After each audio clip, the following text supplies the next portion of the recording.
Recording. We're back. Back. 6 days later, not 7. Yep. Progress. Welcome to another episode of the Wisemen Wrestling Podcast, starring your boy Gerard, Mr. Sean, and myself, the angry Puerto Rican, Ray Ray. How's everybody doing? Bored. Damn. He just told you he bought a new game, yeah? He's bored. Yeah, so He's like, yo, let's get to this. like that's getting ready to happen because His controller hand is itching. Yeah, I mean we're about to end up going back to phase 3 or phase 2 with this quarantine. Might as well start playing video games again. Not that I've stopped, but more focused. What rank is your 2K player? Huh? Right. What rank is your 2K player now? He is 12% away from Elite 2. Ooh, I don't know what that means, but I'm going to be. That's impressive. That would be 2 levels away from being a legend. But at this point, the game comes out at the end of the month. But they went off and screwed everybody because you can buy the Kobe version, which gets you the PlayStation 4 now, and you get the free upgrade to PS5. Right. But you can't carry anything over except your basketball cards for your fantasy team. You can't carry your stuff over as a My Player, which was a stupid idea. Well, they want that grind all over again, huh? Yeah, but it's like if you're putting it out in December, the game, I'm like, how is that going to be? It'll be over by June. So it's like it doesn't make any sense. Have they said when the new season is going to start? They were using this as a test run because now they can possibly push this back and start the season in December, which makes a lot more sense because you still have in September when you're starting your preseason. Right. You're competing with baseball playoffs in October. Right. You're competing with the first 4 weeks of the NFL and college football season. Why not put it in December where you can capture that audience solely to yourself? Right. So, I mean, it would make sense for them to push it back to December and then go into the summer so that way they can actually enjoy like the third quarter with their families, which they never really get to do because the season's over in June and they're back in a camp in August. So it would be a nice change, a welcome change. Would it be the shortened season or would it be a complete one? It would be a complete season. So, I mean, you can see it going into like July, August, which is technically, I mean, basketball is a summer sport, and you're not taking anything away from baseball, but at least you're not competing with 3 other major sports that would be, we all know basketball is going to outdraw baseball and basketball, but I mean, baseball and hockey, but let's just be real, Yeah. Why compete when you can have the market to yourself? True. So, but I mean, I don't know. A lot of the stuff that's coming out with the next gen is starting to piss me off, like the controllers and stuff like that. We will be a 2-console household. I've already put my name on the list at GameStop before they close down. I'm hoping they survive bankruptcy until after these consoles come out, because it'll be a bitch to try to find it anywhere else. That's the part I don't like. And that's when I think about that stuff. I just think about like the affordability of these things. Like these things will need to be extra expensive, and you shouldn't have to like pay twice for anything. Mm-hmm. So watch like all the games that you're gonna want to play on the PS5. You're gonna be fine for the time being. But then like that one goofy game that like Matthew, for example, wants to play that needs like the special controller or this other consideration, it's just like I'm gonna introduce him to the world and tell him. Oh well. I think we're gonna have a similar, transition that we had with the PS3 to PS4, where we'll get a game like Last of Us that you play on PS3 and it's dope, but then that remaster comes out and you're like, yeah, I gotta get that too. The good thing is all the games, because I'm gonna get the digital version. It doesn't make any sense me too. to disc at this point. I have EA access, so all the EA sports games that I buy now, or get the free transition to the 5, and it carries over. So I'm like, cool, I appreciate that. So I am buying the Madden. Yeah. And you don't have to buy the expensive version with it. You can buy the cheap $59.99 version, and it'll still give you the upgrade. Yeah. So that's, I mean, at least EA Sports is paying attention to consumers when it comes to that, because you know there's going to be a lot of complaints about the game when it first comes out anyway. You know that guy got fired, right? Yeah. No, And I'm now, like anybody that makes that decision, like not making more money, they got fired at EA. Yeah. well, it's the same guy that went out and started backtracking because he realized that Ultimate Team is cool and stuff like that, but there's a lot of people that play these online franchise leagues. Yeah. And there could be big money into it, especially if esports got involved, where it's not like just a one-on-one thing. If it's you can do a competitive league like 2K has with, individual players. You can do some stuff with it, make some money for it. But as they went off and backtracked and said, "Oh my God, we're so sorry, we're so sorry. We're gonna go back and fix everything." It's like, yeah, you are. Especially since 2K got the license from the NFLPA to use real NFL players in their football game that they just got. They don't have to be the Chicago Bears. They could be the Chicago, something else. Who the what is? Chicago politicians. Full of shit. So let's get into it, boys. We have a wonderful outline that we'd like to get to. So, well, since we're on sports, I just kind of added something at the last minute while we're talking about this. If I got the biggest sports news that's related to wrestling, The Rock and some partners buying the XFL for $15 million. The last season of Ballers playing out in real life. Yeah, basically. Mm-hmm. Him and his ex-wife are super fucking savvy when it comes to that $7 production company that they have now. And now that they've gotten, you literally bought an an entire football league for the price of what their liabilities were. And that's crazy. Yes. And there's people trying to put a stop to it just because sorry, they got the money. You think after Vince was about to pump over $100 million into that bad boy, you think he's gonna take a total loss on it? No, just give me whatever you can. Yeah. But then The Rock can build it up because Danny Garcia has already said, like, hey, we already got a plan. We got a plan for a bubble. We could do this as soon as next spring. Which would be great. They got the owners, excited, which if they want to be down, you're halfway there. And we'll see what happens with the TV contracts, because now that you're dealing with a completely different entity and not McMahon and how his monopoly over everything else, now these TV contracts might be more amenable to stream it everywhere, considering The Rock and his partners. And then the other factor you got to look into is definitely next spring, we may run into that realm where, scripted content is at a, premium per se, because no one's been able to film all spring, summer, and probably fall at this point.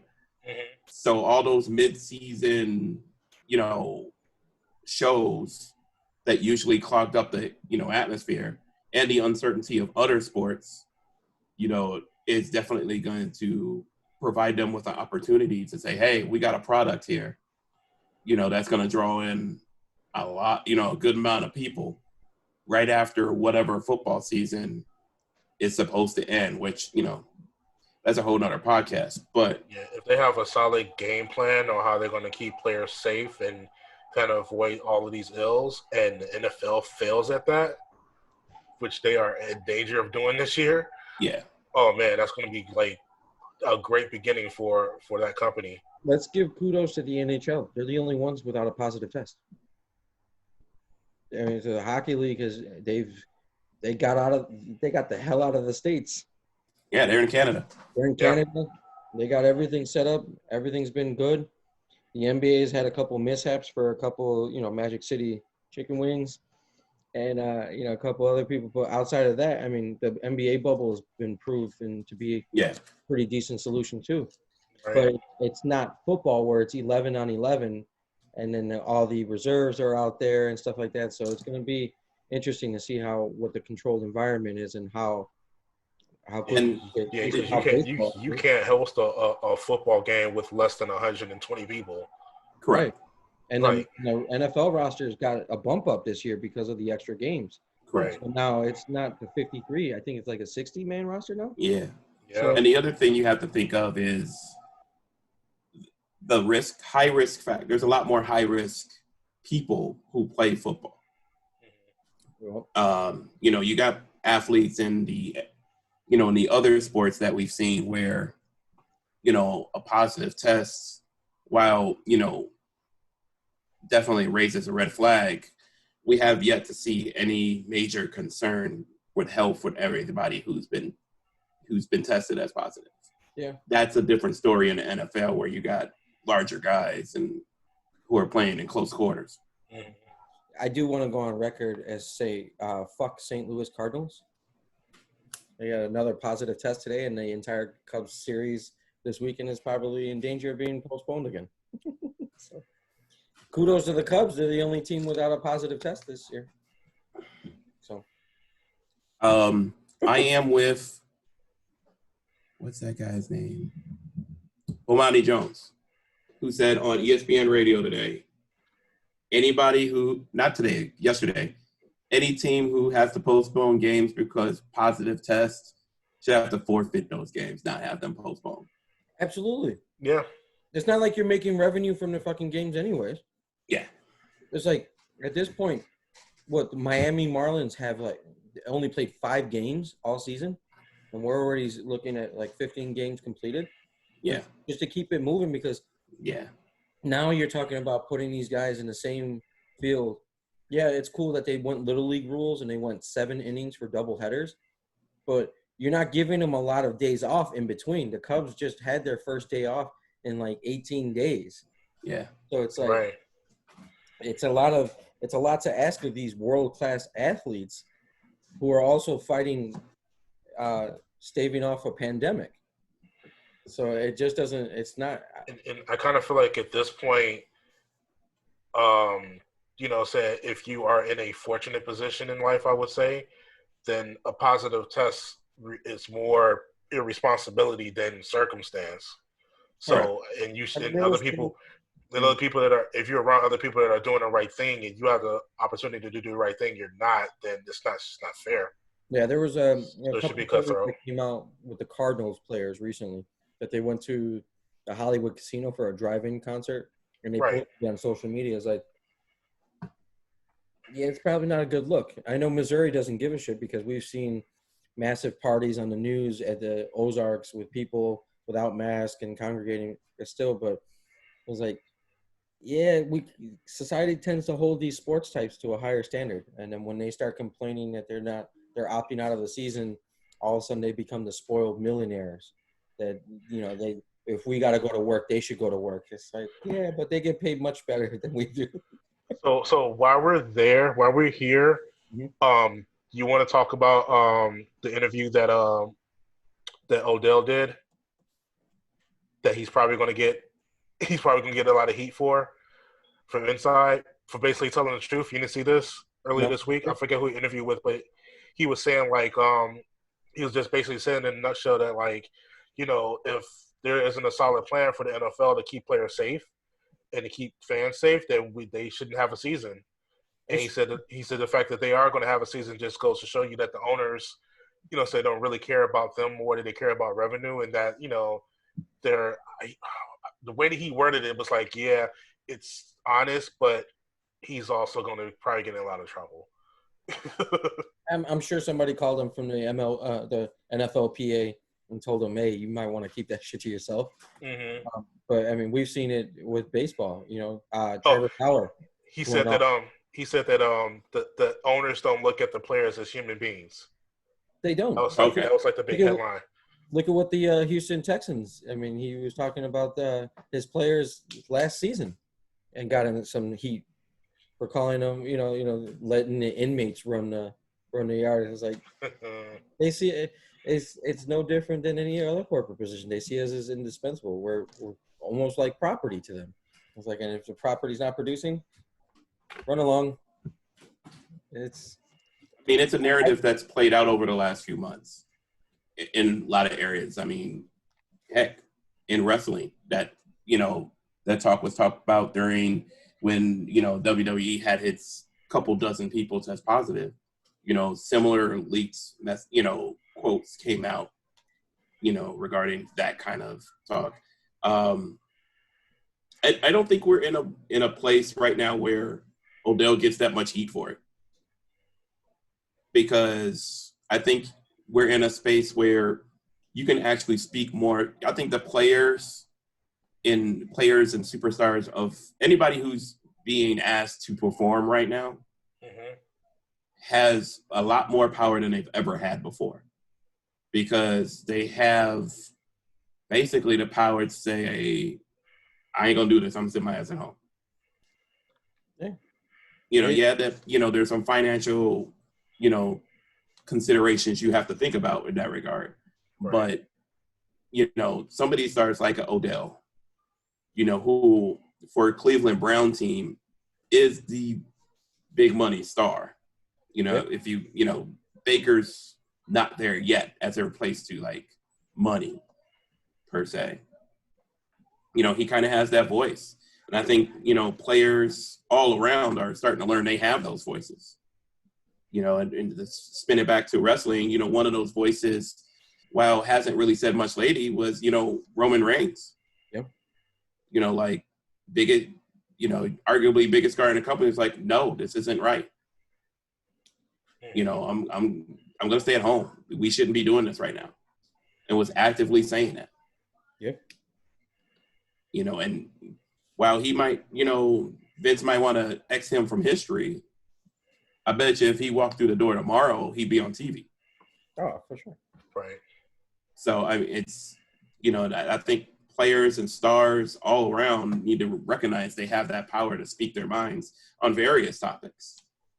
I mean, look at the NBA and what they're doing by giving their players a voice. Yeah, there's, certain restrictions that they've, put forth, or limits, should I say. But that shit wouldn't have happened a year ago. No, you're right. No. The WNBA, I mean, let's think about the voice of the player, I don't know her name, who wore a T-shirt at a recent game for her owner to lose her Senate seat. Oh, yeah, that's the ladies from the Atlanta team. Senator. Yeah, Dream, yeah. Yeah. Like, just imagine that context in 2019. That person be suspended forever. I mean, I'm just saying. But now, she could sit there, wear it with that look like, what's that TikTok? Yeah, I did it. You ain't gonna do nothing about it. The WNBA and their amazing representatives from all the teams have been championing the cause since its inception. You got Maya Moore, who's arguably probably the MVP of the league, just up and dip for a year to help social reform and getting people, people out of jail that have never belonged there in the first place. It's Maya Moore is an MVP of life. Yeah, definitely. I'm just saying, like, you gave up a year, two, to concentrate on saving one person. One person, and got it done. Got it done. So it's definitely there's a higher degree of accountability because of the events that have happened this year. Right. And one thing that, everything coming up wrestling, what have we been asking for years for the wrestlers to stand up for themselves? And we're starting to see it with the major sports now, that they understand the platform that they have, and they're using that platform for change, for systemic change, for good. And it's good to see it. And hopefully it comes full circle and hits the wrestling side of it, because we've been asking for that for a while now.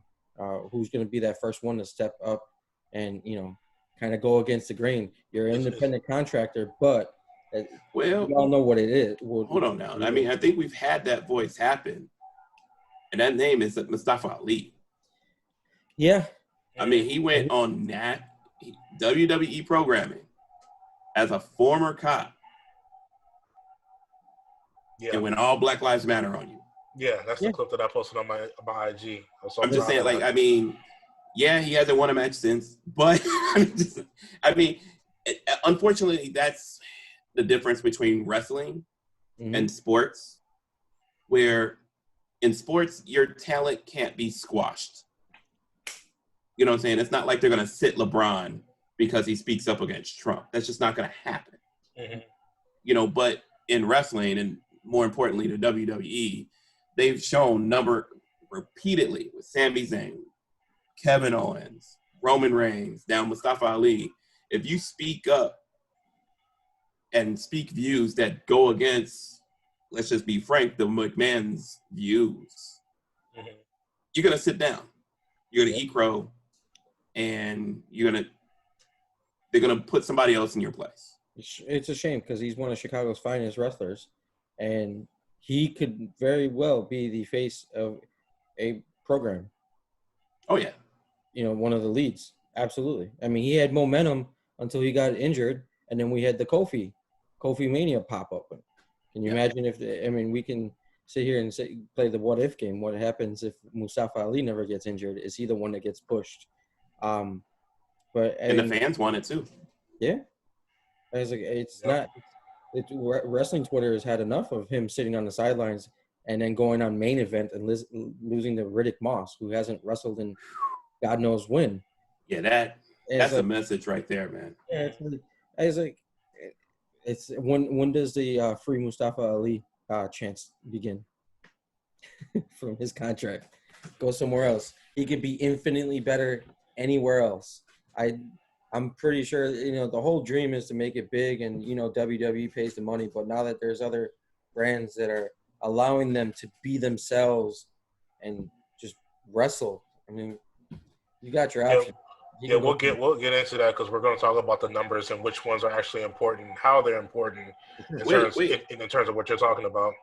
We don't talk demos. Do we talk demos? At least this episode we do. Gerard's turning into the demo god. So, yes. I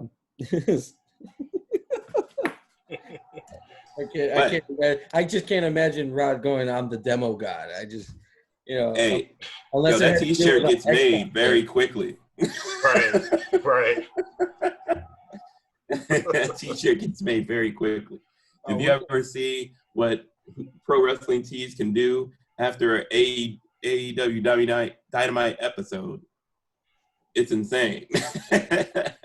Catchphrase is said Wednesday night at 8:30 by 10 a.m. Thursday morning. That's why I'm always, it's on its way to being sold out. Right. That's why I'm always looking for the proud and powerful stuff, the little Puerto Rican joints. It's like I'm not. Oh, they dropped that name, right? Huh? They dropped that name. Really? Yep, you didn't see that? Now they just call them Santino and Ortiz. They dropped it like a month ago. Well, I mean, why did they tag Proud and Powerful on that card that they put on the bricks the other day? I'm not sure if it's. I mean, from a naming standpoint, that's what they dropped them as. Okay. I'm not sure what came about, but yeah, they still rock it. As you said, with spray painting it. They painted it in the car. Maybe they don't know how to spell Santana, but I think they're still just trying to work out their gimmick. Because I would like to see them redo the LAX from Impact with Kingston. Okay. Yeah. Because that was legit. I think that's what we're struggling with because that worked so well for them. Oh yeah. But Conan owns it, so.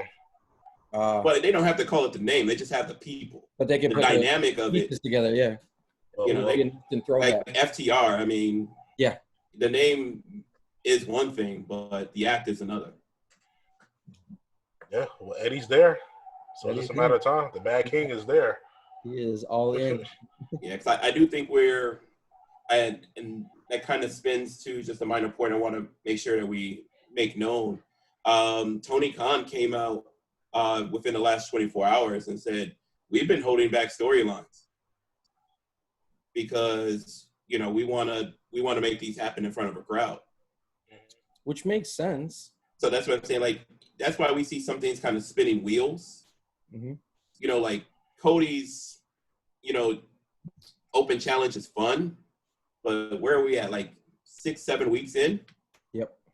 Without even him, I mean, he's sweated, but there hasn't been a storyline tied to it where you legit think he's going to lose it. Yeah. You know, and Mox has held on to that title almost a year now. Right. You know, yeah. I was there. You know, you got the whatever is going to happen with the Elite. You know, something's brewing. You know, and this teased, you know, 4 Horsemen like faction they want to bring out. You know, there's a lot of things that are just sitting there that you could kind of feel it when you watch an episode of AEW where things are moving. They're busting at the seams. Yeah, but I think you see a lot more story progression with the mid and lower card than you do with the main card right now, which is a fantastic strategy, to be frank. You know, we had the conversation just last week about which storyline or which entrance was wasted on an empty crowd. Yeah. Yeah, so, we tabled that because we want to analyze that a little bit more. Right. Because I think we have a list of like moments that were robbed.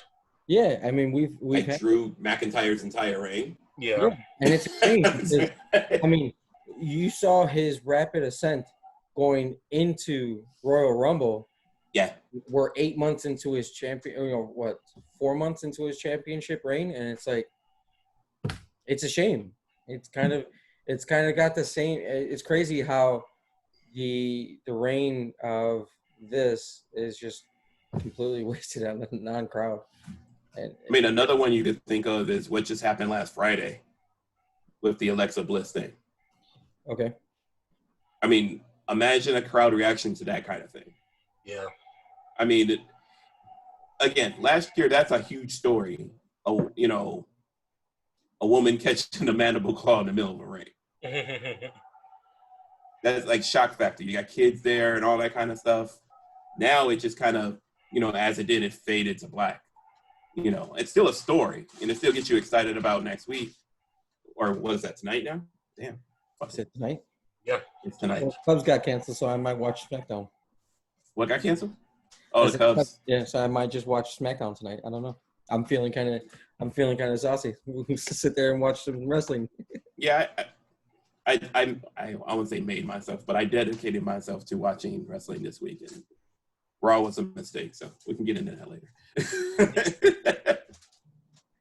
Yeah. More power to you. I feel like what is that? Journalistic accountability. And I happen to be home, which is another rare feat. On a Friday night, yeah, absolutely. Yeah. So like I had to make the phone call earlier just to make sure I was here at 3 o'clock. I said, hey, do I have to stop by? No, I'll send you the email. I take care of, you guys, I take care of my grandparents every week. And he said only a few things. And then I look at the list and it's like 22 things. I'm like, that's not a few. It's like, that's not a few. Few is 3. Not 22. But yeah, we'll see where we go. The next part I'll let Gerard talk about because I probably couldn't talk about this with a straight face.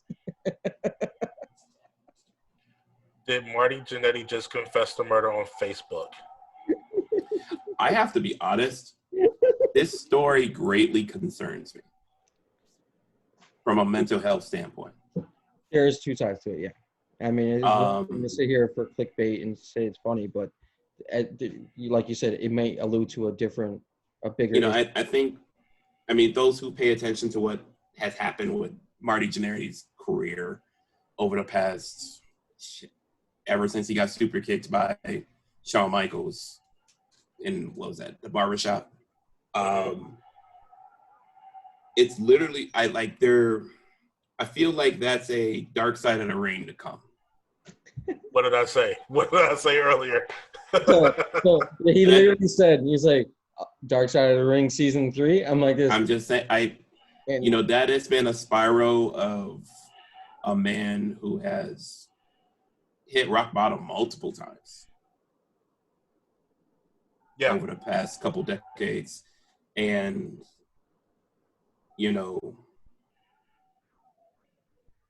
it just left me very concerned. And literally, the first thing that I thought of is like, someone needs to check on the cat. Somebody needs to pull a Dave Chappelle and go, go to his house. Are you okay? Let's sit and talk about this. He did jump on the this ain't okay. He did jump on a Boston wrestling sports show yesterday. And he said he first went on about misleading headlines that, according to him, falsely claimed that he admitted to murder. But we all saw the Facebook post. He said that he disappeared. He didn't say he killed him. I said he disappeared.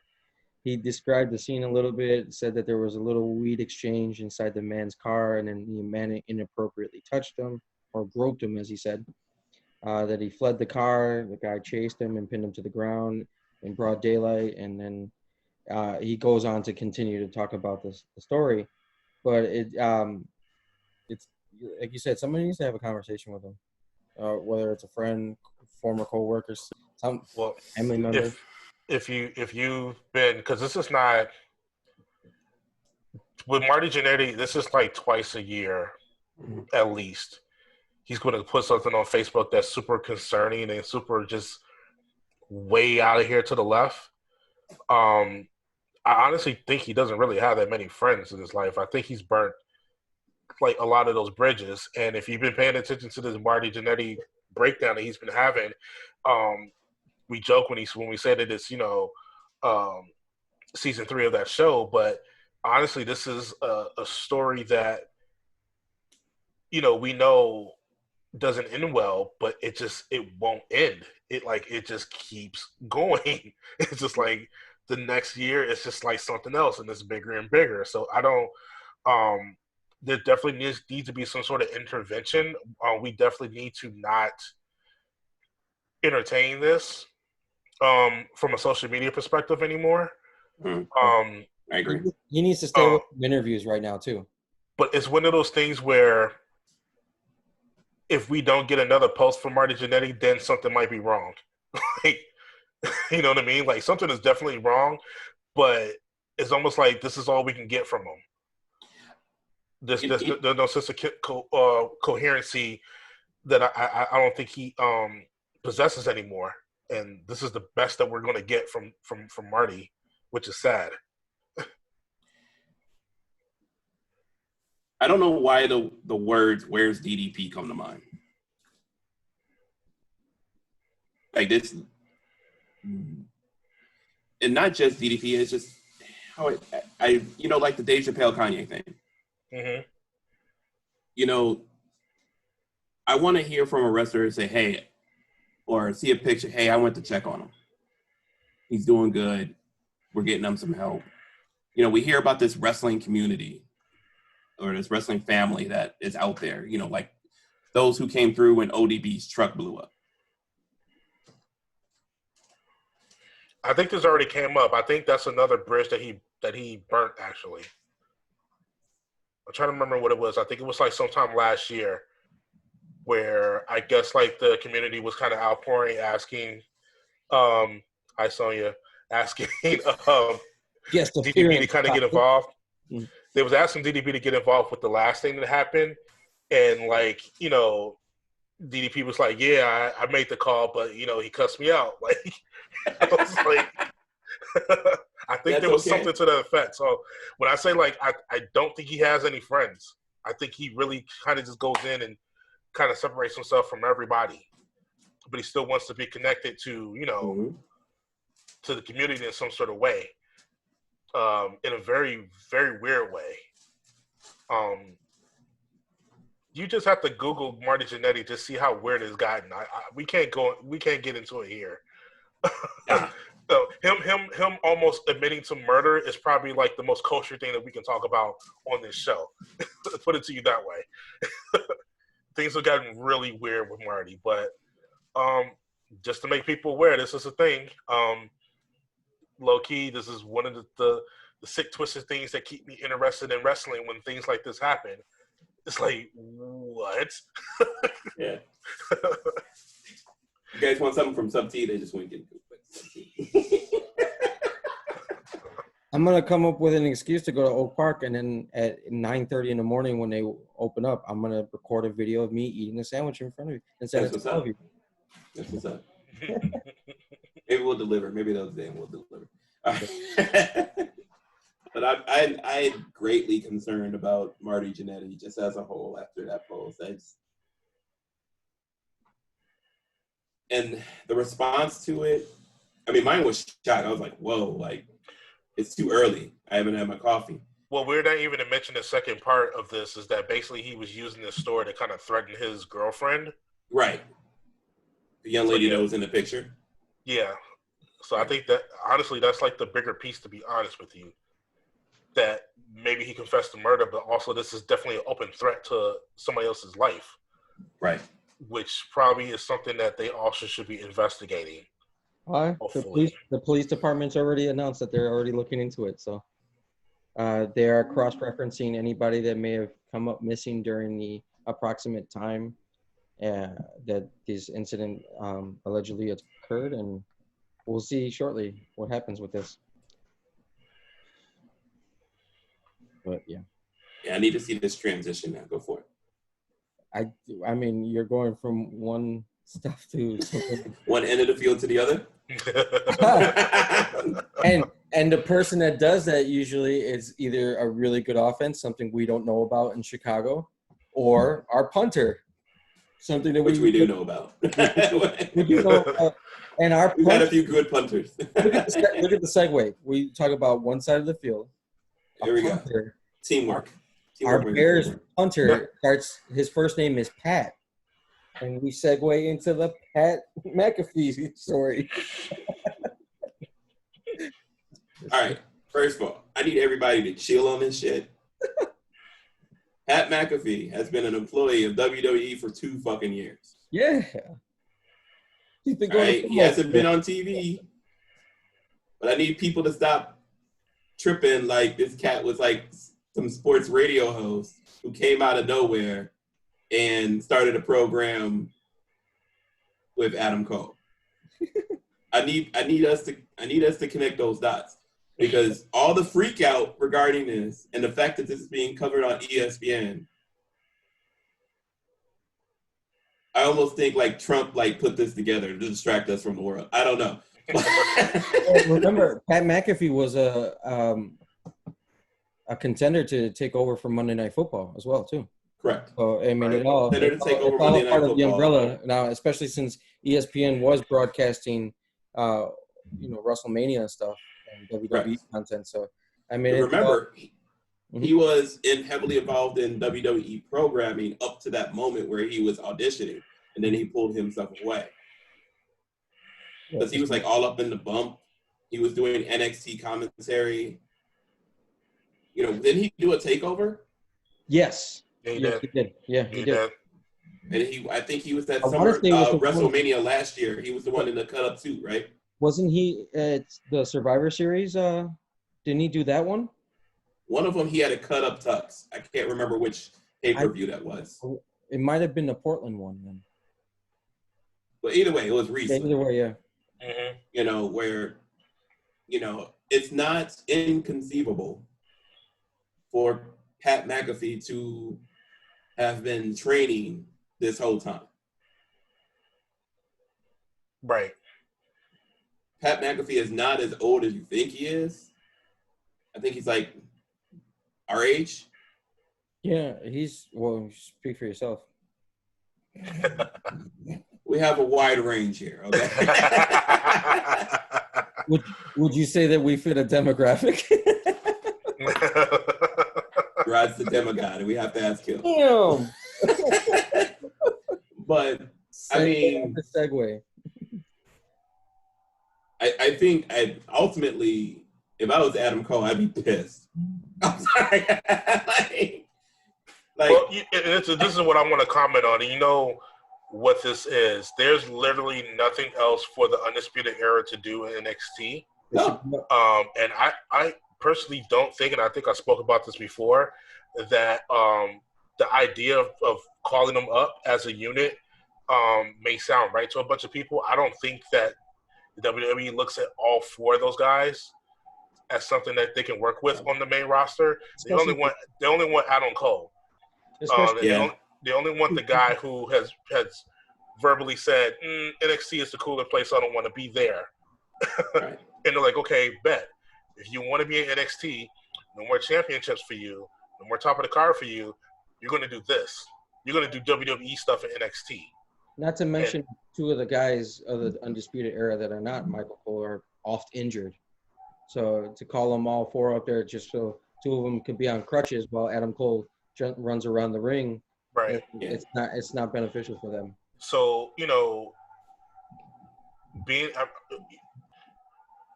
don't know what his situation was because I think like at the beginning of this year we were also talking about a possible contract situation with Adam Cole. I don't know if hasn't been publicly resolved yet either. Right. So we don't know if we got any closure to that. But this is definitely the, if you want to be the big star, this is the stuff that you have to do. You know what I'm saying? Even if you want to stay at NXT, you got to fight the celebrities. Right. You got to do all these other things. They might bring John Laurinaitis back to feud with them next. You know what I mean? But it's like, no more championships for you.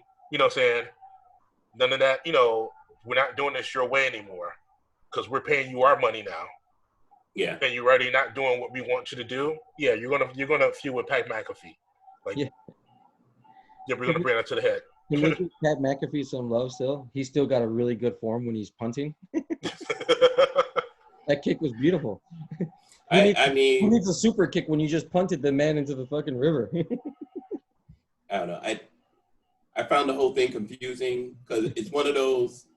I think Bully Ray brought it up yesterday where you shouldn't be confused who to cheer for. Okay. And in that scenario, you are. Because remember, Adam Cole's supposed to be the heel. Right. But Pat McAfee was doing the heel things. He was doing the promos on ESPN. Right. Everything like that. Saying so Rip Rogers and name dropping. You're not sure where to go with it, and that automatically hurts that storyline. It does. I mean, I suspected that Undisputed Era was going face after they dropped all those titles, but this is just a real crappy way to do it. Yeah. Because if you are doing that, if like that's what you're transitioning to, then it's not a guarantee that Adam Cole is going to win this match.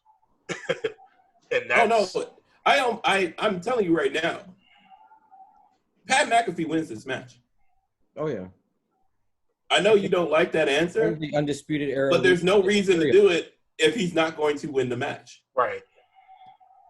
That's a shitty way. And if there's, I think another reason or the primary reason you have Adam Cole in that spot is because Adam Cole is one of the only wrestlers, I would say in all of WWE, that is not hurt by losing to Pat McAfee. Okay. I'm putting an asterisk by that. He's not hurt by that if he moves on. If he loses and he stays in NXT with nothing else to do. I get you on that. Yeah. But I'm saying he's one of the ones that can recover the most from it. Yeah, he could. It's a negotiation thing. Like, but what would make you want to stay in that scenario? Like, that is like the Dean Ambrose effect. Like, okay, succotash, you know? Yeah. That's comparable to me. That's exactly what it is. And for them to hype this up, they're hyping this up as a main event type thing, and that is another thing that makes me scratch my head. I mean, Adam Cole's a main eventer, yeah, but Pat McAfee still needs to be introduced to a whole bunch of people who watch wrestling. It's part of the package. It's what they would do. You know what I'm saying? We've seen this before on the main roster. We know how WWE values their celebrities. They think these celebrities are going to push the product. And I mean, if you look at it, and we're going to talk about numbers later, some people on that side don't like the fact that saying their falling behind AEW in those ratings. Okay. Even though those numbers mean two separate things to two separate companies, you know what I mean? There's still an ego there that says nah. You know what I mean? Like, and they keep on trying to do these things. Triple H will say that no, we don't counter book, you know what I'm saying, what's going on with AEW. But you do counter program. Yeah. You know what I mean? You definitely do that. That's why you played that angle during AEW's championship match. Exactly. Period.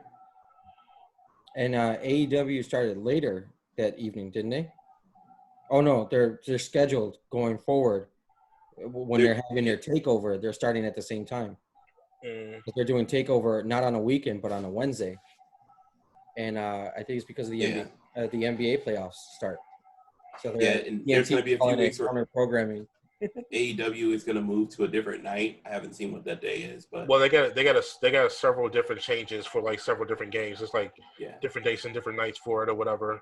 Or they start an hour later, which is I think on the day that they're doing this takeover, is they're starting at the same time or an hour later, so that they're on past NXT while they're doing their event. So it's interesting how they did it, but it's TNT. TNT's money is the NBA. Oh yeah, I mean, AEW's 900,000 doesn't compete with the 2 or 3 million that the NBA is going to bring in. And that's the 2 or 3 million that just watch the inside the NBA portion of the actual game. And now that these are the actual playoffs, I'm pretty sure those numbers are going to jump through the roof once playoffs actually get, because there's people watching the bubble games, but it's like they're not really doing a really good job of broadcasting them or letting you know that they're on TV right now. So it's kind of hard to follow until the playoffs hit, and boom, here we go. So let's talk about these numbers. Talk about them and what they really mean. I mean, we had this conversation before, but I think it's more relevant now because more people are paying attention to it, and now the companies and the individuals are starting to get into this conversation. And now we have a guy who has a demo guy T-shirt, because of these conversations. So I just want to go over what these numbers really mean again. For the duration of the time that we've had wrestling on Wednesdays, it's always been, to talk about these numbers. And for the most part, I would say 95% of the time, AEW seems to bring in more viewers than NXT. And we know the reason being is that the NXT product is also rebroadcast on Hulu and on the WWE Network. So it's not something that you have to watch live, whereas AEW, it's something that you do have to watch live unless you're not in the country. Then I think you have like the Fight TV app that you can look at. Correct. Or do they stream it on the TNT app? They do, but you still got to be a cable. You still have to have cable in order to get it or whatever. So these numbers still excite people because the WWE has conditioned everybody to remember the Monday Night Wars. They spent about 5 good years, with about probably like a couple years prior to the network, and then definitely after the network happened, conditioning people, remember the Monday Night Wars, remember the Monday Night Wars. You know what I'm saying? Just over and over again. Eric Bischoff the name of his podcast is 83 Weeks. Just we continuously talking about this, so it's no surprise that wrestling fans are taking to these numbers. Just because it's because what the industry has conditioned them to think of. But for the most part, we think about the numbers in the wrong way. When we think about, say NXT or AEW doing better than NXT in terms of overall viewers, it's the cute way of looking at it. But we have to understand that these numbers mean different things to each company. We'll start with AEW. Now, the reason why they bring up demographics is because the reason why wrestling is such a good idea to have on television because of the revenue that it brings in from ads. And the ad revenue that they want to get fits inside the demographic of 18 to 49, which is a very wide demographic. But advertisers want to see a good number in these areas in order to do business with them. the thing about AEW is that they make it very clear. Well, TNT makes it very clear that they are very pleased with what AEW is doing inside of this demographic. Mm-hmm. It almost makes it feel like AEW is exceeding expectations. In that the fact that they were able to get a long-term deal with the company so shortly into this venture. The fact that they were able to get TV so fast in the first place, number one. And then before the first year was up, they signed a long-term deal. I think it was like 5 years with TNT Drama, which is still guaranteeing them another hour of television. And the company was going to be profitable before the year was up, with all the live businesses and everything, which is kind of record-breaking if you think about it, because most television shows are not profitable within the first 2 or 3 years. Right. You know what I mean? Mm-hmm. So they definitely under budgeted AEW, and AEW is reaping the benefits even within the pandemic and not being able to do live business. And yet that is especially a good point, because literally, because they're playing in their house on a weekly basis right now, their profits are insane right now. Right. Because also considering the fact that they also are, as part of the new deal with TNT, they also absorb all the operating costs, all the production costs.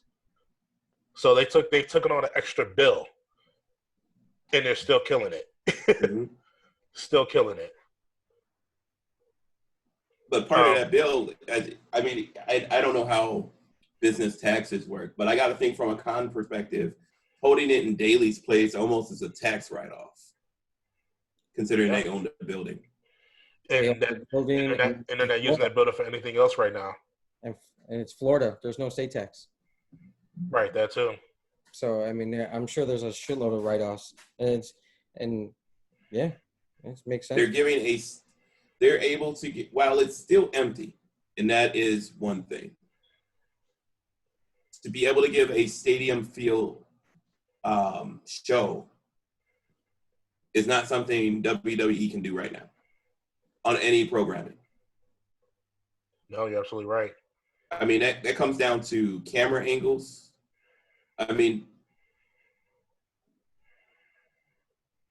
honestly, the only way I could put it right now is WWE looks like a fancy version of Impact right now, where it is. Mm-hmm. You know, it's Impact with a light show. I mean, it's almost a shame that with better sound. It's almost a shame that the NWA operations are put on hiatus, but basically, you know, the WWE is using the NWA business model in order to survive and stay on television. I just think it's pretty ironic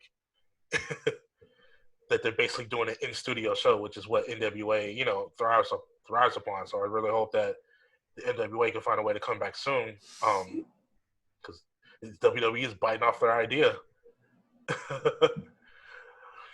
But yeah, in terms of AEW, they're usually within the top 10 of all cable on Wednesdays. Yep.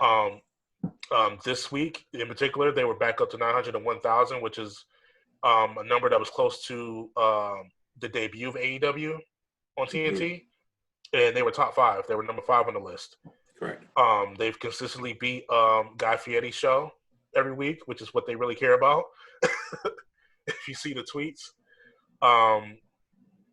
But yeah, that number and them that they have when that demographic works for AEW and it works for TNT.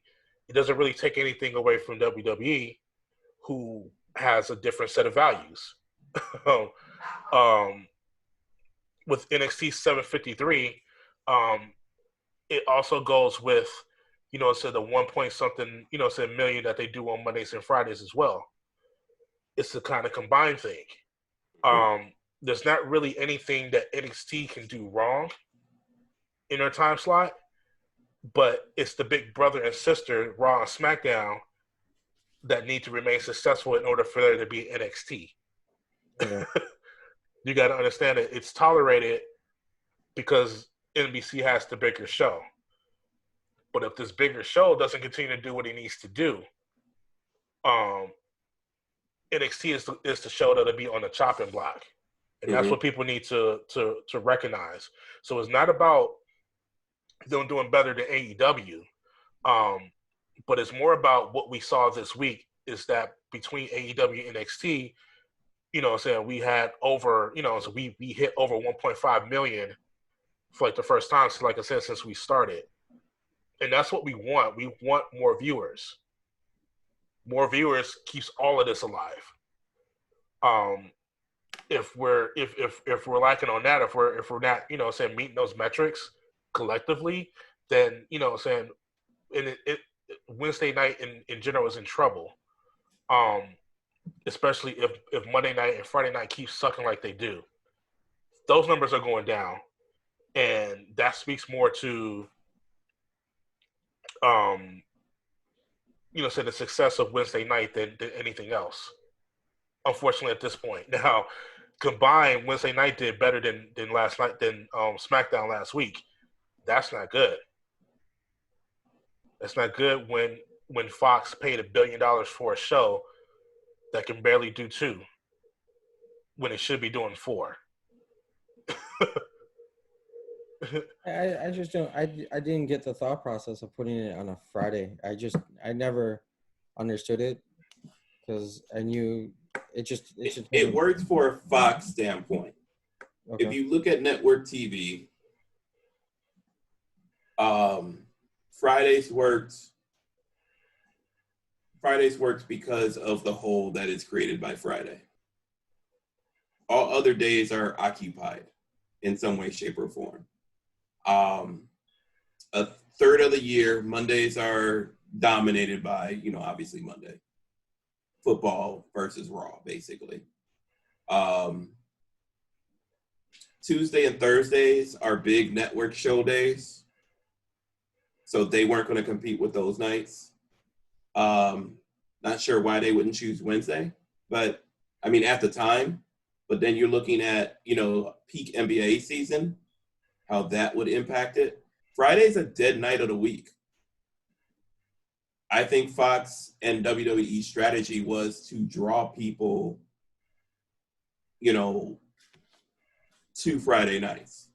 I mean, Friday nights were successful previously for WWE on UPN, of all places. That was a different time. I get it. Now, I do get that. Yeah, I'm just saying they thought they could strike lightning twice in a hole that worked for Fox. But they have programming the rest of the week that works for them. Yeah, I mean, it's a different time and different age when not most of these people will consume it Friday night SmackDown. They'll watch it off of the clips off of Twitter, Instagram, because none of this stuff existed. We had MySpace when UPN happened. Well, you didn't watch us trying to go on somebody's MySpace page trying to watch a rebroadcast of somebody's. But also, I'm sorry. Go ahead. No, go ahead. But also remember when Fox made this deal, Fox's expectation is they were going to have the big stars. Also, they were going to have Brock Lesnar. They were going to have Roman Reigns. Remember what happened the first night? Cain Velasquez walked out. That was supposed to be kind of the trend of big moments that were supposed to happen on SmackDown. Right. Now, the last 6 months aside, even in those first 3 months that they had it on Fox, not a lot of that shit happened. No, it was like, remember, it was just 2 weeks.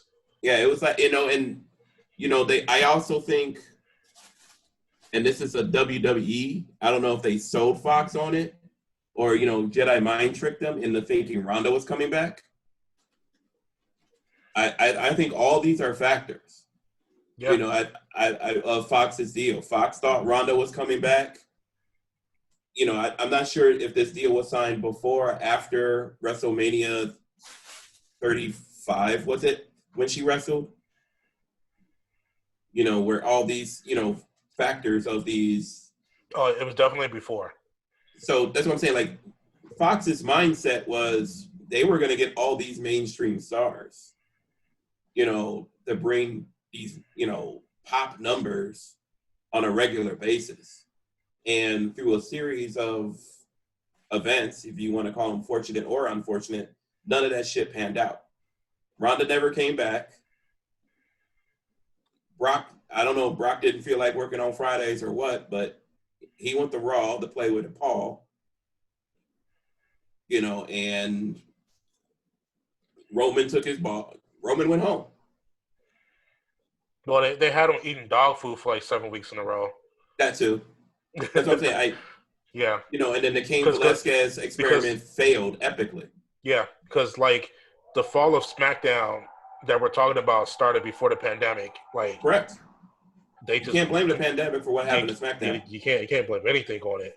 There was nothing happening but opportunity for them to make a great show. Right. It's supposed to be the better show. It's the shortest show. It's only 2 hours. There's been chaos with SmackDown shit, even before they moved it. Mm-hmm. Because there was the Eric Bischoff thing.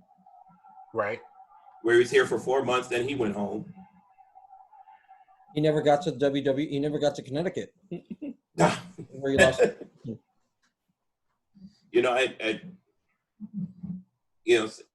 SmackDown on Fox has been dead in the water for a while, and then we can't even really get into the disaster that has been backstage. That is an ultimate failed experiment. Mm-hmm.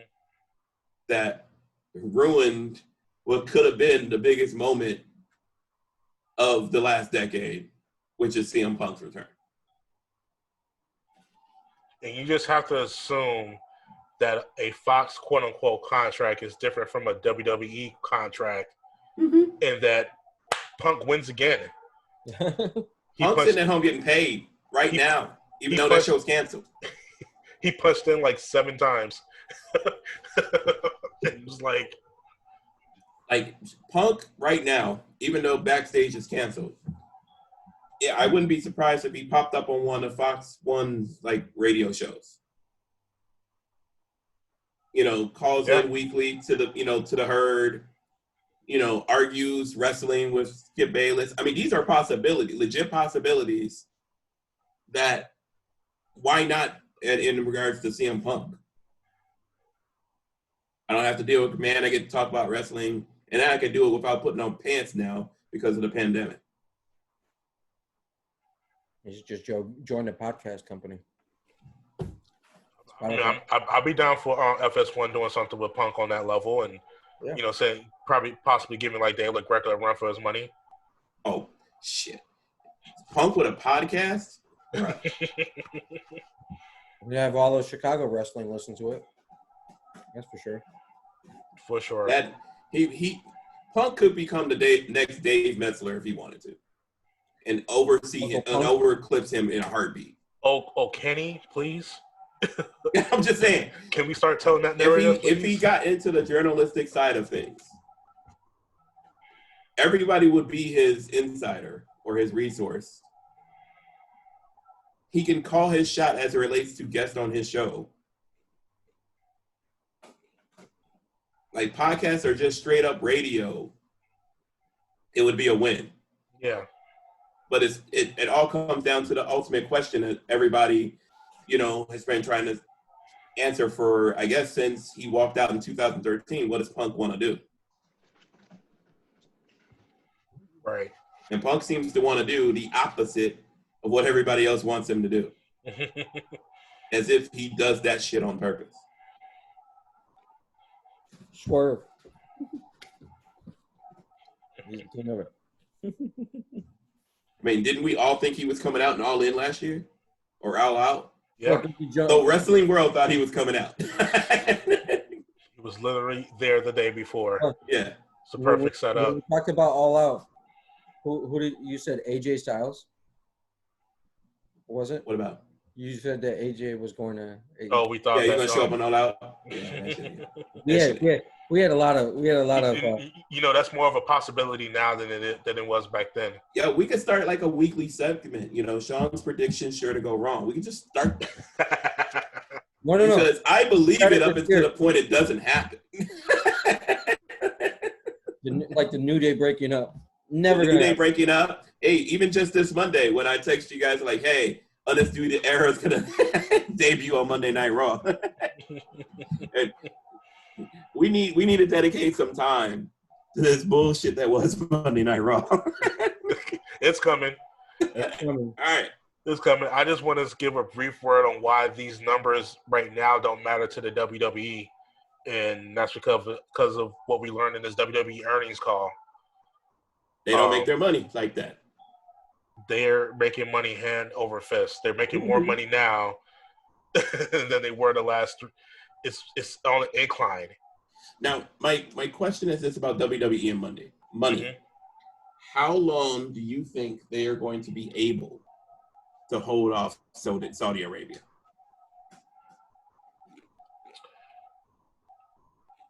That's a good question.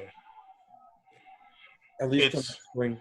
It's because here's the thing.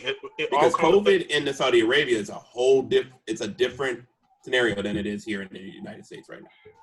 True, but so they're on the best of terms as far as everything else. Not to mention, who are they going to go with? Roman's their big draw. He's not going to Saudi Arabia. You'd be hard pressed to see what superstars commit to going over to Saudi Arabia during a pandemic. Mm-hmm.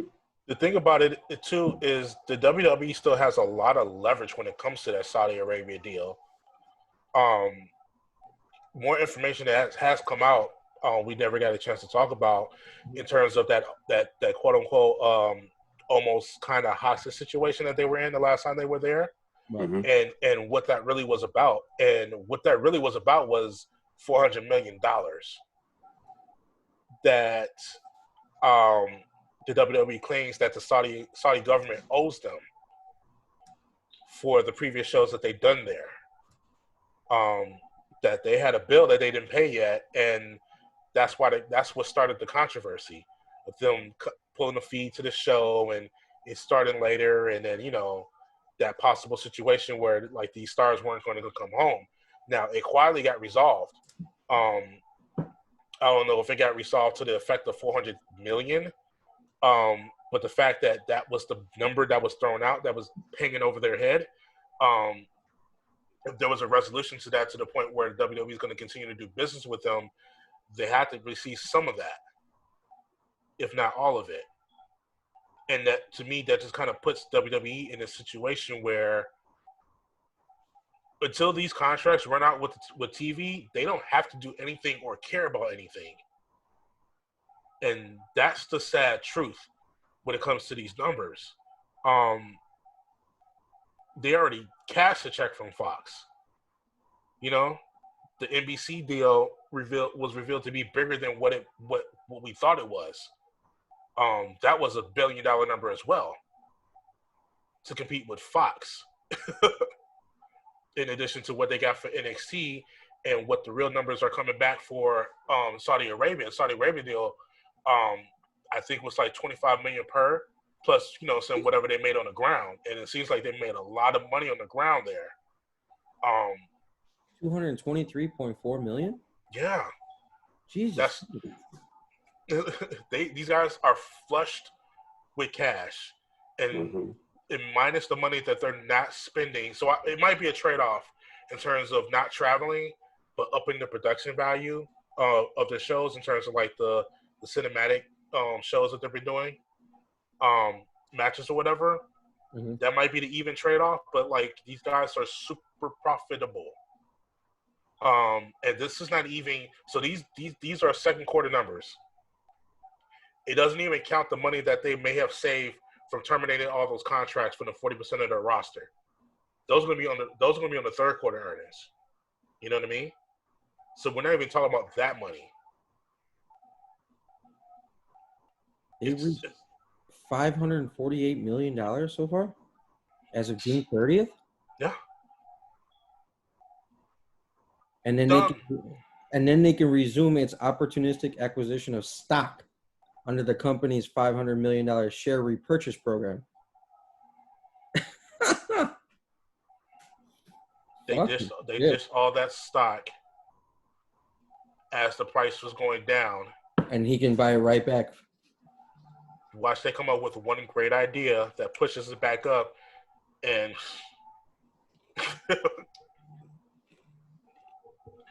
so all in a nutshell, and you can go on the WWE.com website and look at all this information. Their corporate site, it gives you all the information. Since they're a publicly traded company, it has to be made public.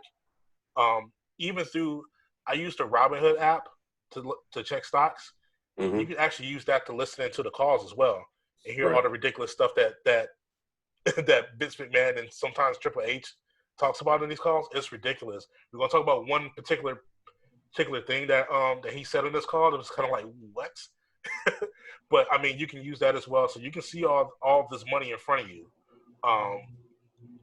We're not worried about ratings right now, unfortunately. This is something that long term they need to think about.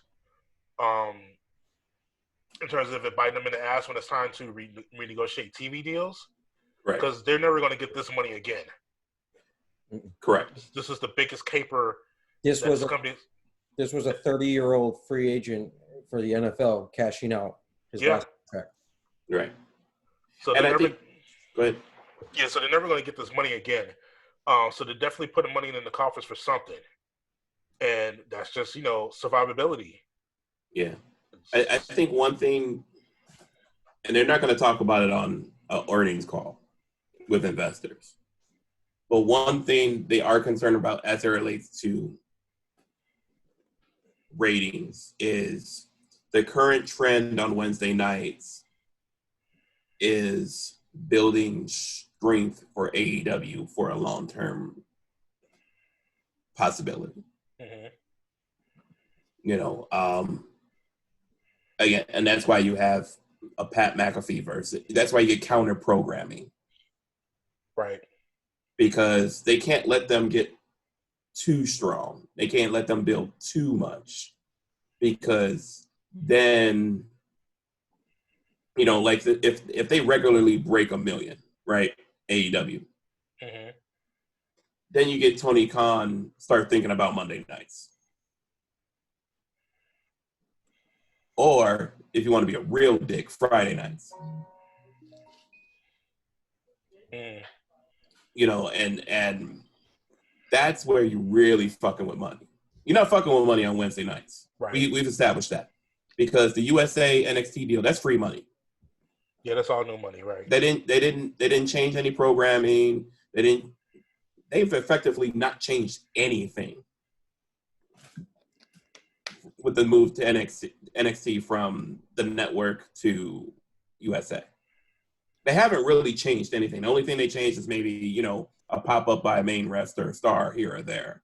But that doesn't cost them additional money. Mm-hmm.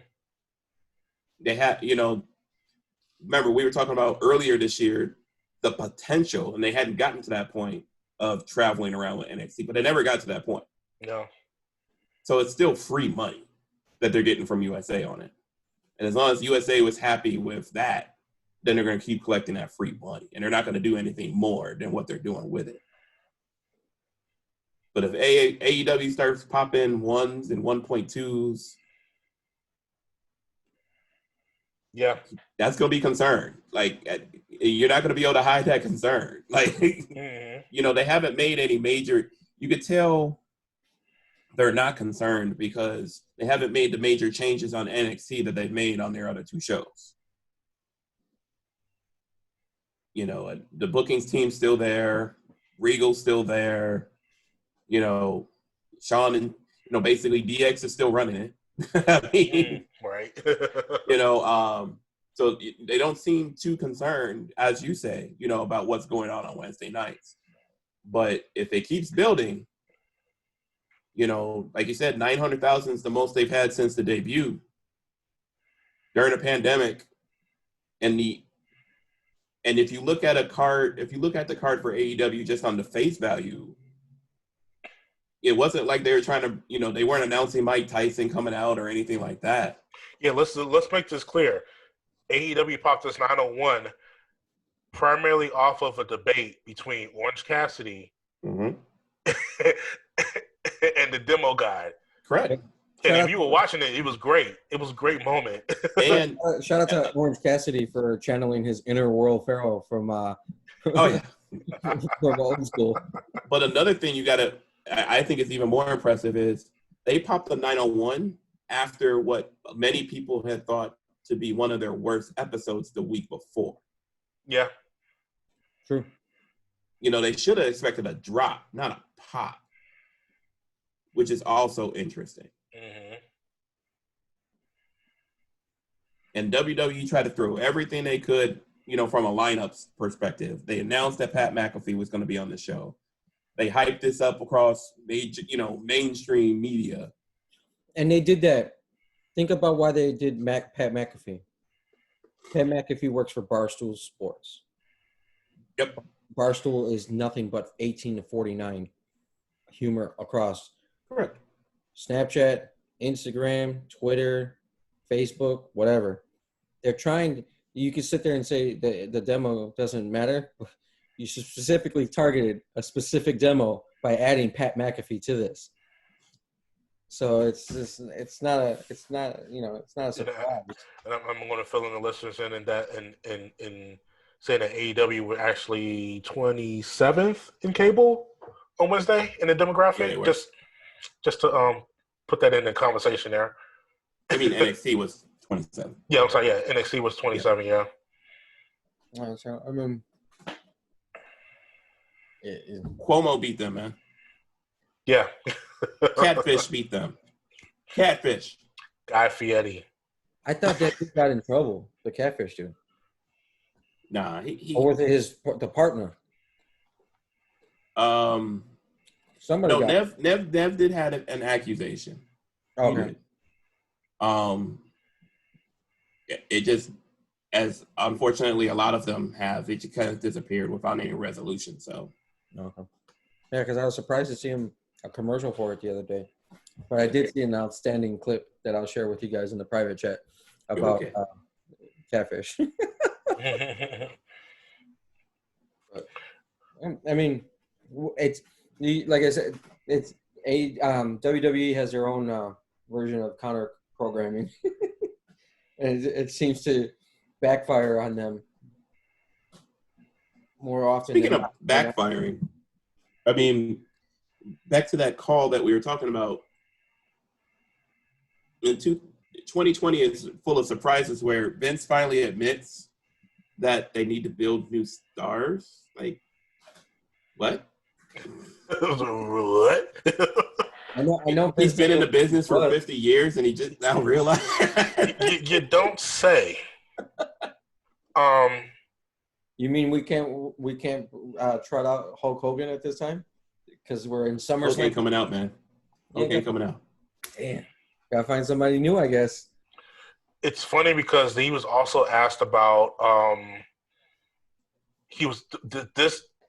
this admission came from a question that he was asked by one of the reporters on the line who asked about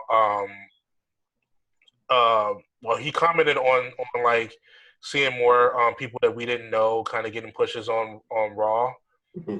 He got roped into this question because he took the compliment and was like, yeah, so we're experimenting with different things or whatever, and it was like, yeah, this seemed like something that Paul Heyman was working on when he was working there. Yeah, so why did you fire him then if he was doing such a great job? It's cheaper to steal somebody's idea and pawn it off as your own than to continue to pay the man. And he tried to politic his way through the answer, and through the politics, he landed on his statement that, yeah, maybe we need to build new stars. You had a laundry list of stars that you could have been pushing for you years. Still do. They're your audience for your shows right now. But guys, he stepped up to the plate. He was like, we need new stars. Let's build new stars. Let's call Shane McMahon. And previously, make his eye twitch, man. And another wrestler that used to be there, let's push him back and give him a new name, rebrand. Oh God! Oh my God! Everything was like the last hour of Raw. Everything. When I heard because my phone went off, and it said Shane McMahon is coming back to Raw. I'm like, oh no, why? I thought he was on SmackDown. Did that change the hierarchy? I'm like, all right, whatever. And when I saw on Bleacher Report, Shane McMahon, breaking news, debuts new Raw Underground. When I saw the still of it, I'm like, did this motherfucker just steal Sega Genesis Pit Fighter? The whole thing was just awful. It's horrible. The camera work was bad. The dancers that were just there for no reason, with no rhythm. If it was used, I would have bought into it if I could believe it was used solely to make the Hurt Business look strong. Yeah.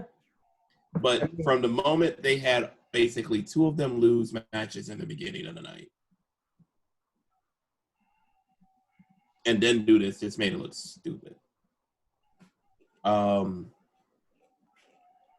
Because legit, those three guys can legit hurt people. Like, it's known in the wrestling world that Sheldon can bend anybody, including Brock Lesnar. Yeah.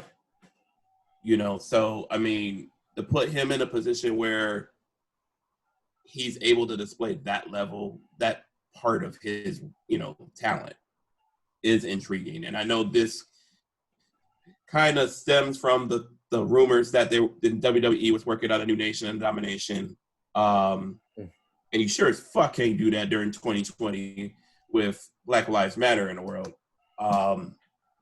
No, and shout to the Hurt Business for what they subtly did, and let's not do like the Nation of Domination, but I do appreciate what they did. I'm not gonna lie to you. I mean, I follow a couple of guys on like Kel Dansby, and there was a little bit of excitement, like, yo, you can really do something here if you did it right. I mean, yeah, there are the players for the roles where it could be a legitimate threat, but how seriously is it going to be taken this time around?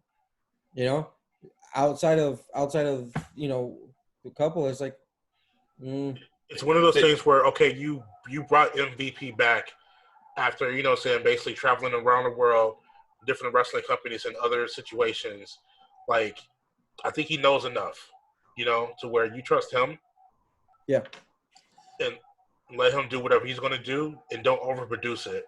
If you want to use them, that's fine, but there's no need for you to step into overproducing it and see, ooh, new Nation of Domination. No, don't do that. They also, I think it was more so wrestling Twitter that kind of took that, like, oh man, you know, behind the scenes, you could put Ced, you could put Ricochet, you could put all these guys, they're not being used right now into this and make it a super faction.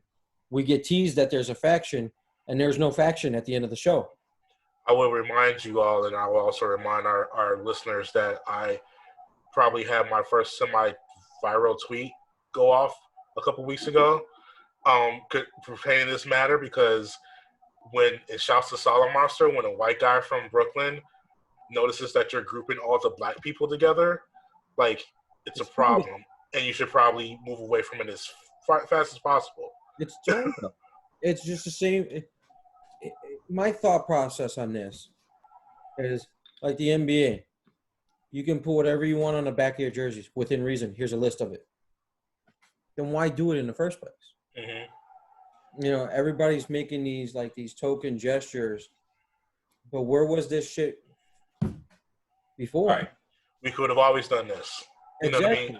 Yeah, I need to take y'all there for a second, because this is what bothers me about the whole situation. We're going to have a Nation of Domination, right? And then we have this Hurt Business scenario during the last hour of Raw. But how does Raw end?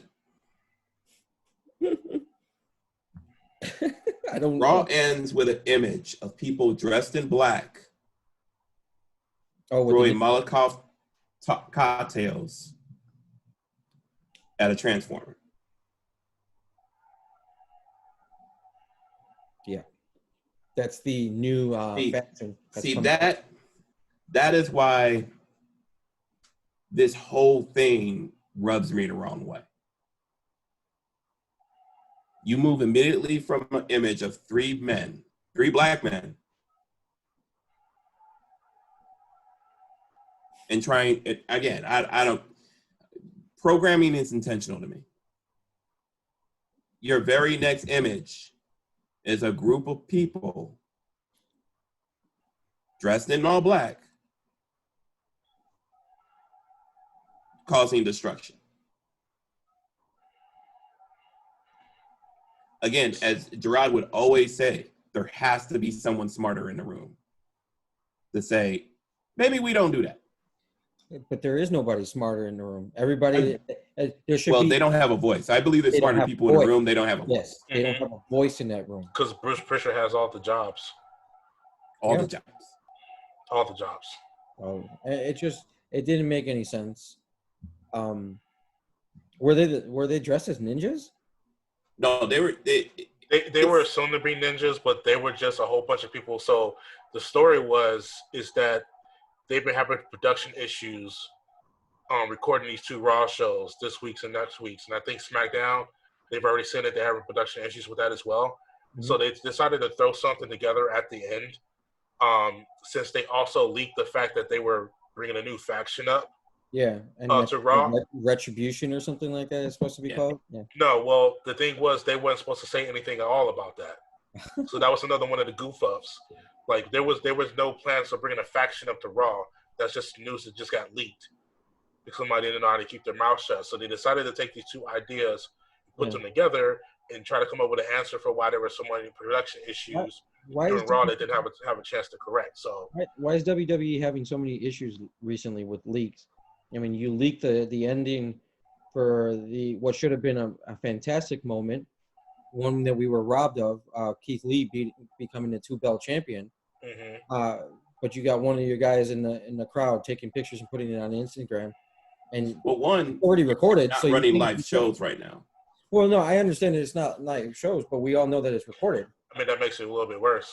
It makes it worse. It's a recorded show, so now you have nothing to look forward to when it is. It's like, because they're not going to swerve you. It's already pre-recorded. There's nothing. Correct. Remember what we had back in the days when they were recorded? Like, both shows were, WCW and Raw were recorded. I mean, we had leaks all over the place telling us what was going to happen. Mm-hmm. The difference when it comes to production is because of the tight production schedule they have right now, they don't have the liberty of retakes because they have to tape another show. Like, the schedule just got jacked up, and they had to push back a whole set of recordings because of the production issues they had this week. And that does cost money. So, if they can, I think in the minds of them, when they think in dollar signs, if we could throw something together to hide this and then not have to retape the whole damn thing, that's what the hell we gonna do and move on. Right. And we're smart enough to see through it, but the average, there's a certain demographic that's just gonna pass by and be like, oh, that's interesting. Mm-hmm. Yeah, I just, we've never known WWE to do anything. We talk about representation matters to us, and we've held particular people responsible for it. It's just like you said, you have the Hurt Business, and you have that lasting image, and it's just, I didn't expect anything. I wouldn't expect anything else from somebody who backs the dickhead in the office. It's like it's just a tip of the cap. Thanks for bailing us out. Because it's just childish bullshit, man. It's not even childish. It's just ignorant, tone deaf. Yeah, it's just tone deaf. We've experienced that a lot this year amongst a lot of promotions. Just absolutely fucking tone deaf to certain situations. So we'll see what happens on Monday. We won't be seeing shit. We'll read about it tomorrow or next day. Yeah. Shout out to Bleacher Report for being able to break it down for me match by match, and just they obliterated a lot of the recent shit. So I was like, all right, well, I guess I don't feel bad about missing a certain episode. I tell you what, I've been following a lot though. I've been following a lot of Impact Wrestling. Go figure, right? Impact has been pretty interesting to say the least. I can't say that the best things are happening on Impact, but they got stories that you kind of care about. Yeah, definitely. And it doesn't even really involve so much the defects, the guys who came over from WWE either. It's just like they just crowned a new champion, and it's like so now we're getting to see this dynamic between the Impact champion and the TNA championship. In terms of I think it's almost like they're making a mockery of WWE's championship system that they got going on. And I wouldn't put it past them for doing that either. And then the stuff with EC3 is just, I see this and just like, yo, this is what you guys didn't want. Like, but we've had this conversation about everybody that's left. It's like you're talking about new stars. You had it right there. Right. And he hasn't been on since Moxley left. That was almost a year ago. Right. It's like it's a waste of talent. And now Impact's going to be a beneficiary of it because they're probably going to let him do his thing. Rightfully so. Even guys like what's his name? The one that probably even like Heath Slater looks pretty cool on fucking Impact. It's like well, I mean, because people finally get to see him. Well, we get to see this.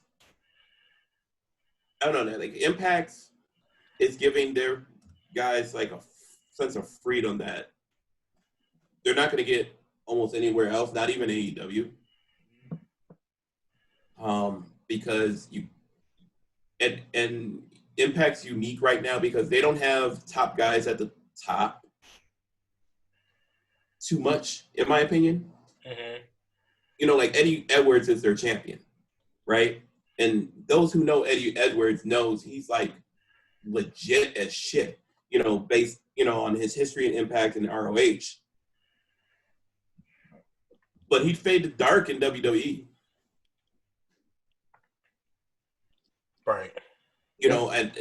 And because of that, the Goodfellas can come out and, make an immediate impact and change, the dynamic. But you can automatically see from the moment they walk in there, they have a sense of freedom to do, I won't say whatever they want, but have fun. I mean, just look at this past weekend with Talk Shop Mania. Right. I mean, Impact might not be one or two, but they seem to be having a hell of a time, on a weekly basis. They've got momentum because who else are they going up against? There's no, like you said, there's no NWA Power right now. There's nobody else doing anything. And there's no expectation. Yeah. Impact That's a big factor. Impact Wrestling is very well independent indie wrestling company with television. Yep. Yeah. And it's going to expose any new viewers to this world of indie wrestling and how performers themselves can carry it on their own and not have to be overproduced with their segments, saying that's something different. It's also entertaining in a different way, but you can still have your guys go out there and to, borrow from EC3, create your own narrative and see how well that works. You got a bunch of these guys now who, what I consider from the WWE side is you got a bunch of these guys who always want to be emancipated in a way that John Moxley wanted to be emancipated, but now they know television. Well, don't forget about Deonna Purrazzo now too. Right. Same thing, what I'm saying? Like she's got these tools now. Yeah. Like, they didn't let her be anything in NXT, but they added her the tool of this is what looks good on TV. You know what I'm saying? Mm-hmm. But they still letting her be herself. Yeah. Another factor to consider is a lot of their roster have been bookers. Exactly. Tommy Dreamer's been a booker. Jimmy Jacobs has been a booker. I just found out yesterday Ethan Page. that Ethan Page was the booker for Freelance for a while. Yeah. And that's just the people we know about. Yeah.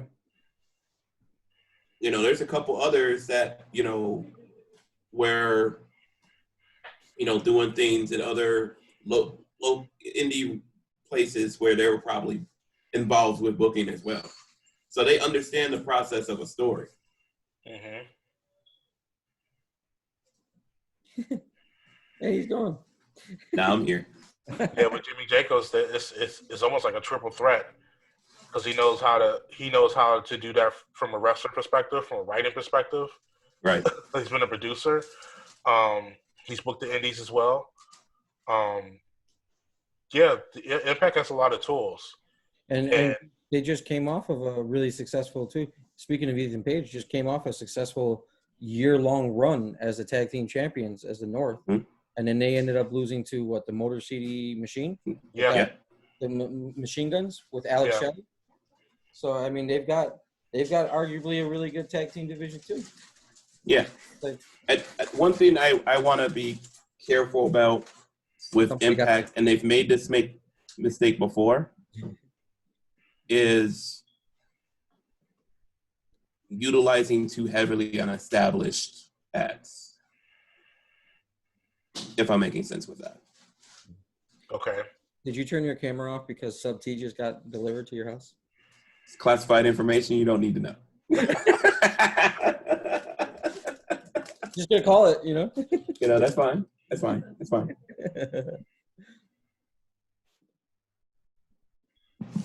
Let me introduce you to this week's sponsor. This week's sponsor, Sub T Sandwiches. You know, once this pandemic's over, I've gotten really tight with the owner because I'm literally there like once a week.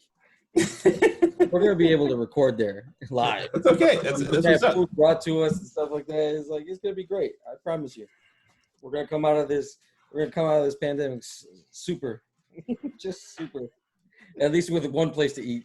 One place to eat. That's what's up.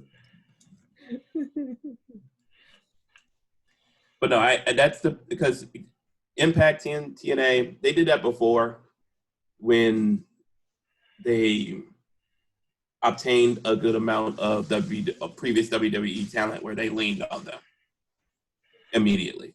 Yeah. And I already see signs of that. And I'm hoping this is just like a short-term thing where they're, you know, putting them in the forefront. You know, like every person that they picked up, they immediately put into major storylines and kind of push their own people back a little bit, if that makes. And I'm hoping that's a short-term thing, not a long-term thing. Yeah, I want to keep hope alive that they didn't bring over any Hogans or Bischoffs. Yeah, and they just brought people that want to come over and want to work. I would say like maybe Keith is probably like the odd one out because I don't know too much about his past in terms of working with all the other indie guys.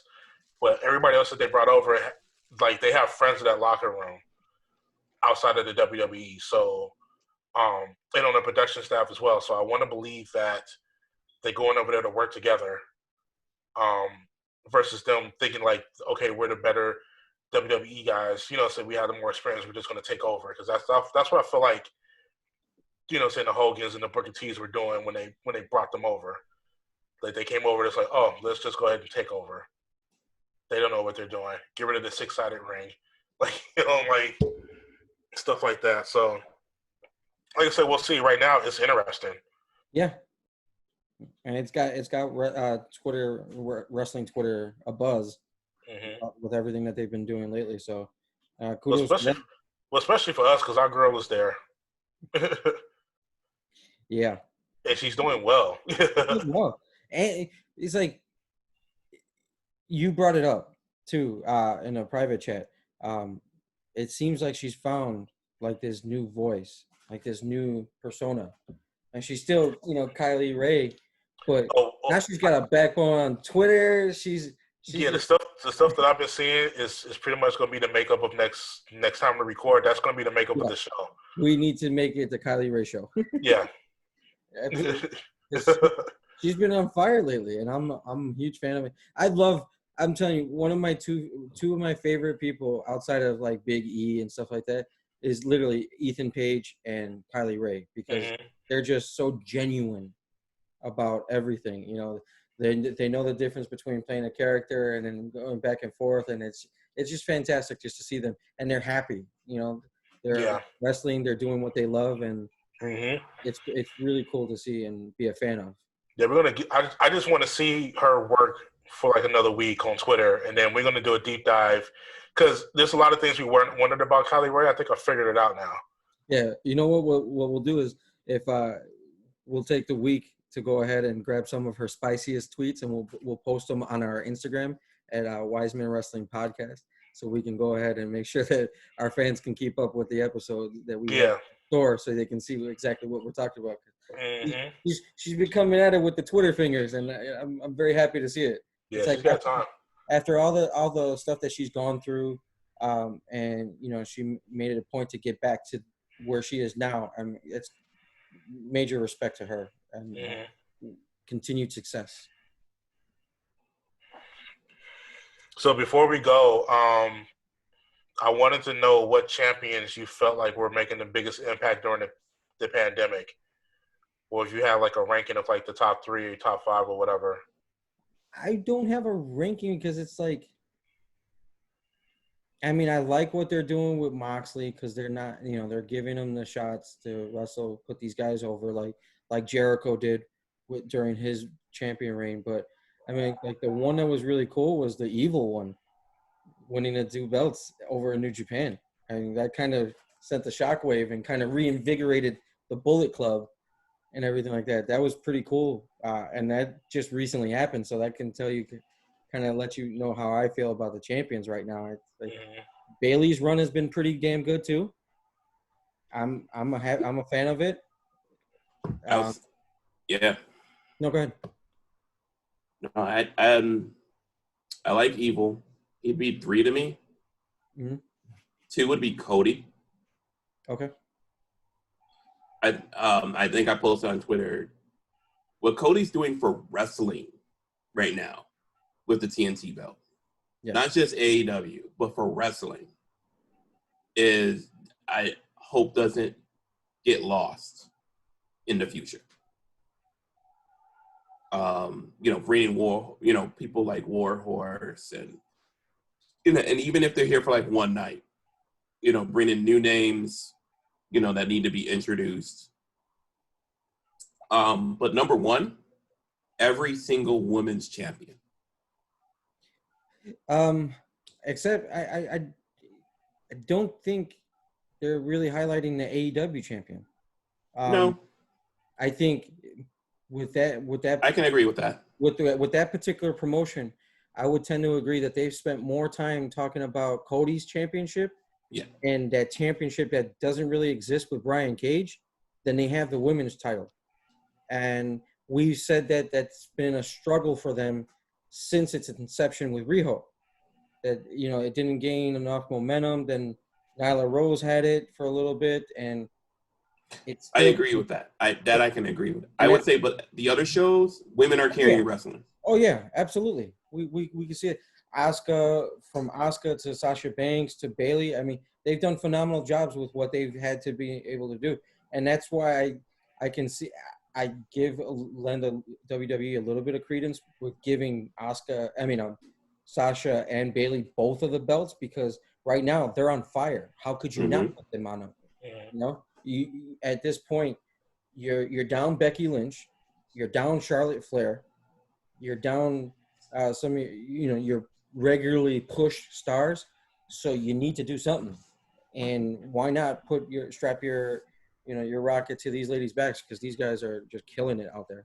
Yeah, and they've been phenomenal. And I mean, in recent weeks, you know, why we can't say the same, I think, because I think it's personal reasons, but even in an NXT standpoint, you know, what they were doing with Io Shirai and stuff like that, I mean, And then, we just talked about the ladies of Impact. They're killing it.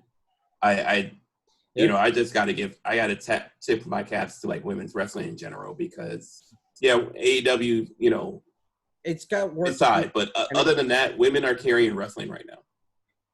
No doubt. Absolutely. I would absolutely agree with that. And I'm like I said, Bailey's run has been, as much as we want to get, it sometimes is 300 days. 300 days. Bailey Doe straps.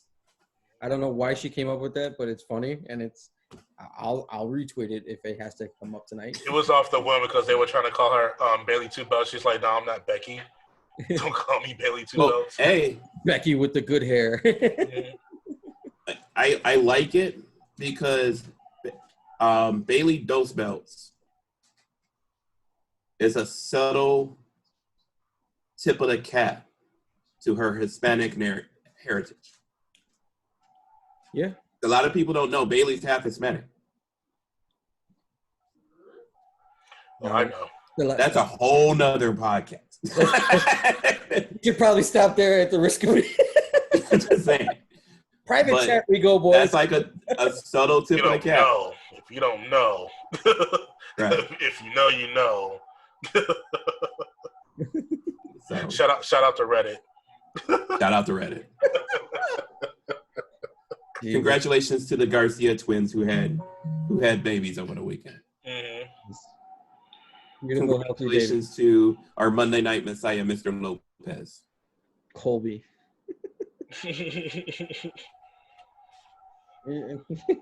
Shout out to CM Punk's wife, Miss Mendez. Right. Yeah. We don't have time. Well, yeah, I mean, there's, like I said, it's unfortunate that Drew McIntyre's reign. It's the same thing like Kofi's run too. I mean, although he wrestled the better wrestlers during his run, there was nothing spectacular about it. It was like, but there was definitely energy in the beginning. Everything culminated with him winning the belt, and all that energy from there, it kind of peaked, which is unfortunate to him because, I mean, it was a fun run that entire time. I compare Kofi's run to AJ's run. Okay. They were booked in very similar ways where it was just like consistently great, matches, but was overshadowed by the big guys. Yeah. Which is WWE style, so whatever. They love them big and beefy. But yeah, I mean, it's like I said, it's unfortunate McIntyre's run, and I don't really want to see him go at it again with Dolph Ziggler. But who else is gonna fucking wrestle him right now? Yeah, Randy Orton. Randy Orton, which I'm not opposed to, because I mean, Orton's dope. That's another story that needs to be told. Randy's having the best year of his life right now. I think, and we could talk about it too, because Randy was about to catch some heat for something he said on Twitch, and all of a sudden he came out and appears to be an ally, and then all of a sudden,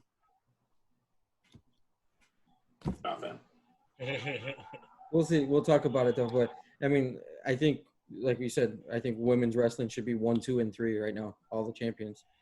Evil was the most pop worthy because they actually had a crowd. True. Yeah.